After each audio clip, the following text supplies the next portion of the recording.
Okay. Now then, as I said, I will... As soon as that finishes... There we go. Just open the damn tray. I need to pop this in. As I said, we are going to play some Revenge of the Fallen, so I can show you why this is better. And as you might have guessed, there's not a lot of people playing multiplayer. Shockingly, some do show up occasionally. But in general, there's not a lot, so I'm going to be showing you why this is good in the... Okay, wow. You'll see. I am going to show you the game in the single-player mode, but you'll see why it would make the multiplayer good. I'll explain later. Let's just get this fucking thing started. Come on.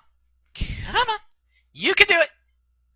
There we go. Transformers Revenge of the Fallen. Yes. There's my hard drive. Holy crap, existing save found. Loading content. Blah, blah, blah. Let's go. Game needs to save data from time to time. Gasp and shock. Yeah, I haven't played that much. I told you, it wasn't that good.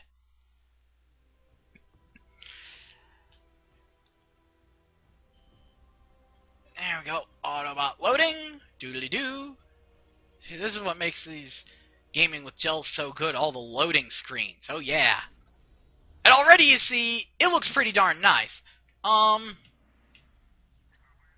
Let's see.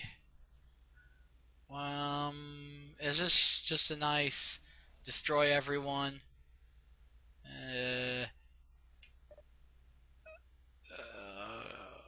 Locate and destroy all remaining Decepticons. That's what I like to hear. And I did download the DLC for this, so I could do this. Aw, yeah. But let's see, who else do we have here? Also part of the DLC.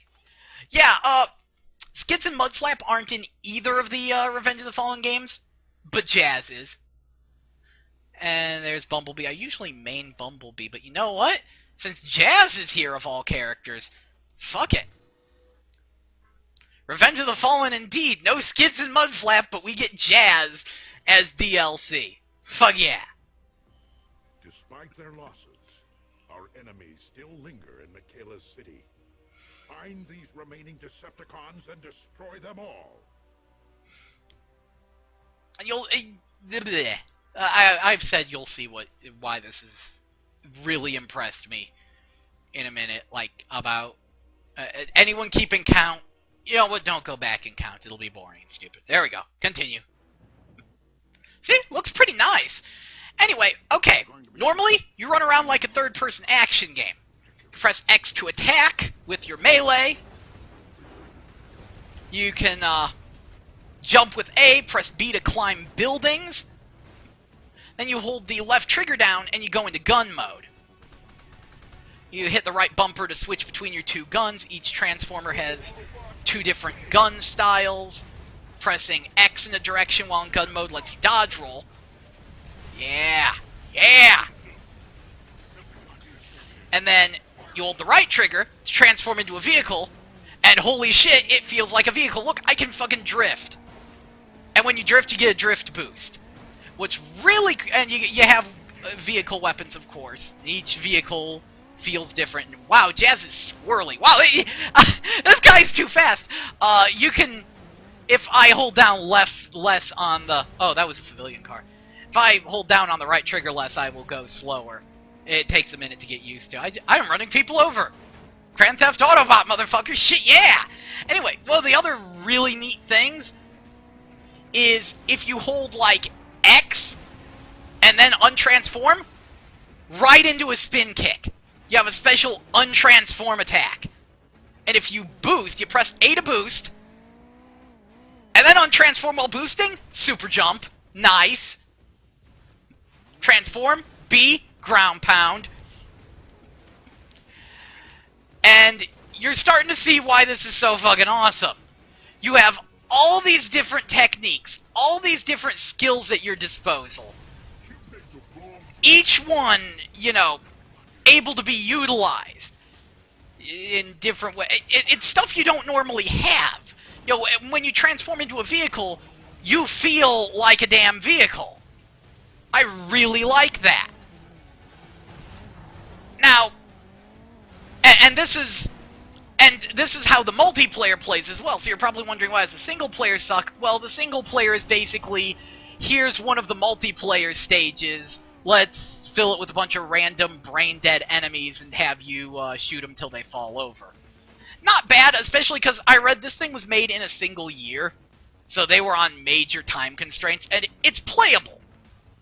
But, yeah, there's no real reason to use all of your techniques in the multiplayer, in the single player mode. Yeah, they're just there. Stay ready, there are sure to be more. Although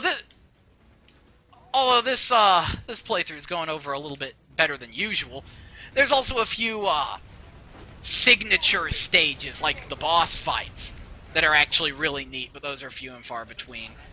I'm actually on one Deep 6.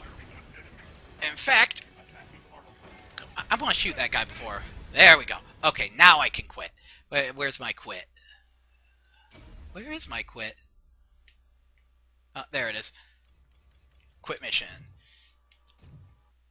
Because I need to show you a damn airplane. So that way you can see what I mean about airplanes. Because if you think cars in this thing are crazy, airplanes are great. And that's also one of the areas where War for Cybertron might really redeem itself, because it's supposed to have airplanes too, obviously, you know, Decepticons. Also, yeah, you earn experience points and level up your characters. You shouldn't be playing single player anyway. The only reason you should play the single player is for the unlockables, because if you consume 100,000 Energon, you get this.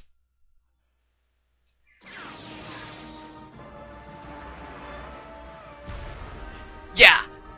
They have a couple episodes of the original TV series in here. This one is SOS Dinobots, wherein Optimus Prime says, robot dinosaurs could be useful. That's why he's a great leader. Okay, enough of that.